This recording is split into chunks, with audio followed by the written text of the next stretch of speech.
নমস্কার বন্ধুরা, আমি মনীষা রান্নাঘরে আবার নতুন একটা ভিডিও নিয়ে চলে এসেছি। বরবটির ভর্তা।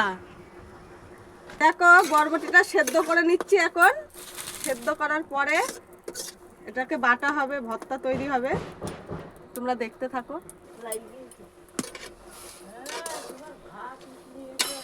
দেখো,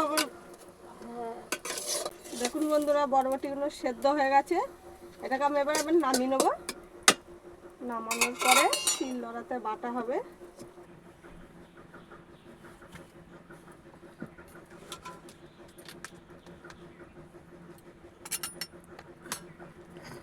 দেখুন বন্ধুরা, আমি শিলের ওপরে দিয়ে এটা এখন বাটা হবে। বেটে নেবো শিলে দিয়ে।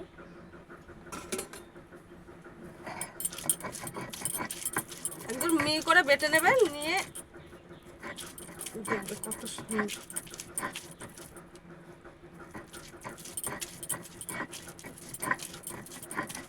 দেখেছো, এত সুন্দর সেদ্ধ হয়ে গেছে জিনিসটা। নোড়াতে একেবারে চাপা লাগছে না, এমনি মিহি হয়ে যাচ্ছে।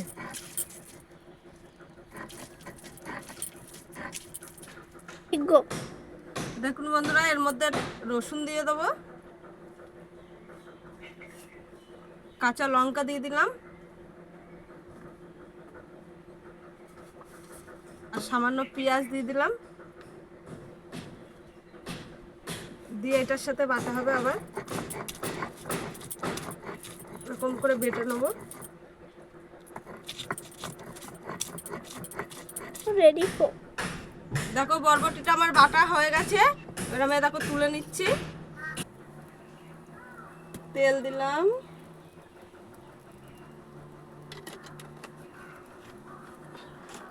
তেলের মধ্যে দুটো কালো জিরে ফোড়ন দিয়ে দিলাম।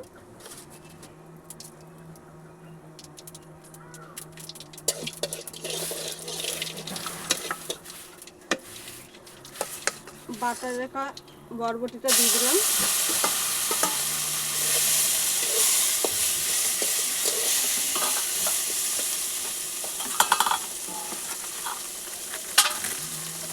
স্বাদ মতো লবণ দিলাম,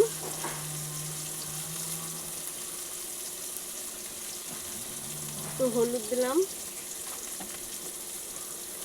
দিয়ে এটাকে এবার আমি নাড়াচাড়া করে ভাজা ভাজা করবো একটু।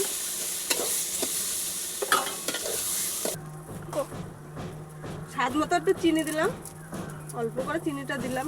তোমরা দিলে দিতেও পারো, না দিলে না, কোনো ব্যাপার নেই। ঝাল ঝাল খাবে, আমরা একটু মিষ্টি মিষ্টি খাবো বলে একটু চিনি ফেলে দিলাম। দেখো, পাতা ভাজাটা হয়ে গেছে, বরবটি ভাজা। দেখেছো, পাতা বেটে বেটে এমন অভ্যাস হয়ে গেছে বরবটি।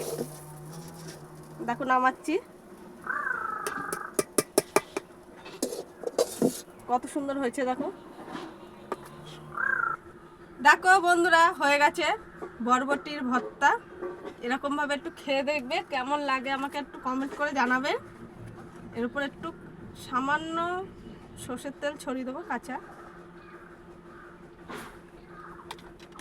এবার জিনিসটা একটু খেয়ে দেখবে গরম ভাতে। দারুণ রেসিপি এটা একটা।